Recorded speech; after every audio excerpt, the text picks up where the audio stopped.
Hey guys, my name is Thana and welcome to my channel. Today is March 31st, being the day before 1st April, and no, it's not April Fool's Day, it's the day when the loan deferment scheme starts. I know all of you have seen a lot of WhatsApp messages, videos, voice notes, whatever it is on the subject, and a lot of you asked what is my opinion on the matter. So let's think about this. Now all of you know what this is. This is basically a loan deferment scheme for individuals and SMEs, and the idea is you don't pay anything for 6 months, starting 1st April, ending October. And the question is, should you take it? So let's look at the principles here. The principle is that they don't charge you, well, don't use the word charge. You will not pay any sum for the period of 6 months. However, the principle is that, or the premise is that, interest will be accrued and interest will be charged.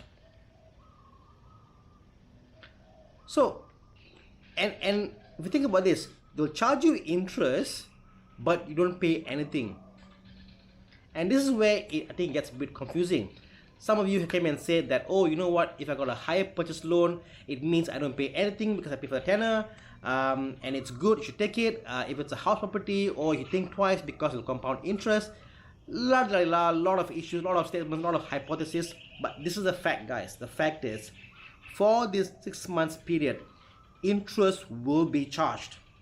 Now, whether there'll be interest on interest, i.e. will there be compounding impact or not, that's up to the bank. And some banks have come forward and said, look here, we won't compound you any interest. But that doesn't mean at the end of the 6 months, they will not charge interest on the amount that is due, i.e. the interest. Think about this. This is only for the 6 months. At the end of 6 months, whatever you own interest will be charged interest on the interest. Second thing, I've got a couple of SMS from the bank saying, oh, please reply to say, do you want to opt in or opt out of the scheme, i.e. do you want to pay the installment or do you want to not pay installment? If you reply, which means you will pay the installment, and if you don't reply, automatically you'll get this non-payment scheme. I have got a problem with that, guys. Think about this. When you pick up a personal loan, the company will tell you, are you sure you want to have this? Are you clear with the financial impact? Do you know the interest will be X dollar and stuff? In this scheme over here, if you look at Bank Negara's guideline, they said the bank will communicate to you on how the interest will be charged upon you or facilitated to you at the end of the tenor, which means, well, there are a few options here. One is at the end of 6 months, they say, please pay up your interest, and we go on. Or B, they might say, look here, at the end of the 5 year or 6 year period, let's pay the interest then. Or you could say, let's increase the number of months. Or, I mean, there are many options over here. But till now, I haven't heard any bank come to you and tell you what is going to be the arrangement like. They haven't. All they're saying is, they're going to charge you interest. So what the hell is happening? And before we go on to what's happening, the crux of it is that no matter how you compute, and there are guys out there who are arguing and say, oh, if it's a housing loan, you should take up the offer. If it's a car loan, I don't take up the offer because housing loan interests are the lowest now ever it has been. But the fact is this, whether it's a housing loan, whether it's a car loan, the interest, if it's 3% there, that isn't the final interest. It will keep compounding and it'll go up because it's like if you owe 10,000 in interest in the 6 month period, that 10,000 ringgit at the end of 20 years, it's going to be, I don't know, much more. And that isn't what you sign up for. So, coming back, obviously, not paying the interest, not paying installments will have a big impact on you financially at the end of the period. And I will tell you what I'm doing personally at the end of the video. But before this, I want you to understand why is the government doing this. Now, think about this. On March 19, just after the lockdown, Bank Negara announced that they are going to reduce the SRR, the statutory reserve requirement, which means all banks are required to hold a certain sum of money as reserve as a safety bracket against what they are exposed to as risk, to how much they're investing, how much they are giving loans out for. And the requirement was 3% before. 3% was a requirement for all banks to hold as SRR with Banagara. When Banagara saw there's a crisis over here, what they did was lower that to 2%. 1% diminished overnight. That's $30 billion of reserve that Banagara said, look here, don't worry about it, this money, you don't have to have X amount of dollars to go ahead. Now, why did Banagara do this? Well, they knew the bank was going to a crisis. The banks in Malaysia are going to a crisis and they will collapse. It's a known fact. Businesses are failing. There isn't money to be going around. It's a lockdown period.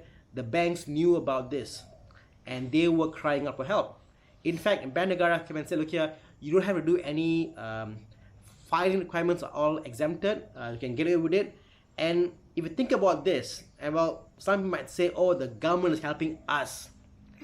Actually, no. The banks are actually earning money during this period. They will earn the full sum. Their revenue will not diminish a single cent. In fact, I think the bank's income will increase because why? They have not only gained interest on this period of 6 months, but thereafter, their future revenue has now increased because of the compounding impact. So what has happened here? It's a clear case of the government helping the banks, because if the banks collapse, the governments guarantee the banks, and the government might collapse. So you might say, well, it's required, Thana. This is what we gotta do. Totally agreed. And the patriotic thing to do is, you know what, to take the automatic exemption, take the money and spend the money so that there's money in circulation, which is fine. I think as a Malaysians, we are helping the nation to put money back in the system. All that is fair and fine. But I just find that the government itself is not putting enough money back in the system. Our Prime Minister announced that there is a scheme of $250 billion of schemes to help stimulate the package, stimulate the economy. But out of the $250 billion, about 90% of that dollar value was in loans. The government is giving us loans in lower interest and whatnot, so we may be able to take up loans and fund the government itself. The EPF money, it's our money, you know. All these schemes are not really from the government's pocket. So in that sense, I find the government isn't spending enough dollar. The government is making us pay to stimulate the economy through our future earnings, i.e., example, the loan deferment scheme. By us deferring this period over here, we're taking future money, future earnings, and giving it to the banks by doing so, you know. Or in 6 months, we end up to a point that we spend things that are out of our norm. Let's say we spend on extra stuff. What end up is thereafter, when the honeymoon period is over in 6 months, we're gonna see that, oh, now I don't have the reserve that I don't have the extra money I had before in 6 months, and then chaos will start. So my take on the matter is, be careful, guys. If you can afford it, please pay the installments. In some cases, it may make sense. And now comes to what am I going to do in this particular scenario.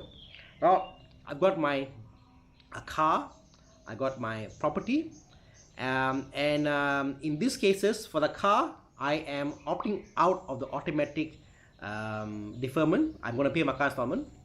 Number two, for the property, my house that I'm in now, my property over here, this house I am actually going to pay the installment, because my concern was to pay the loan off, lower the interest, so I'm going to pay this off.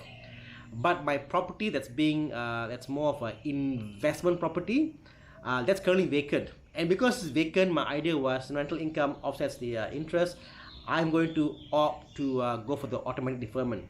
So to each their own, but the financial impact is that the loan deferment scheme will make you end up paying more in the long run.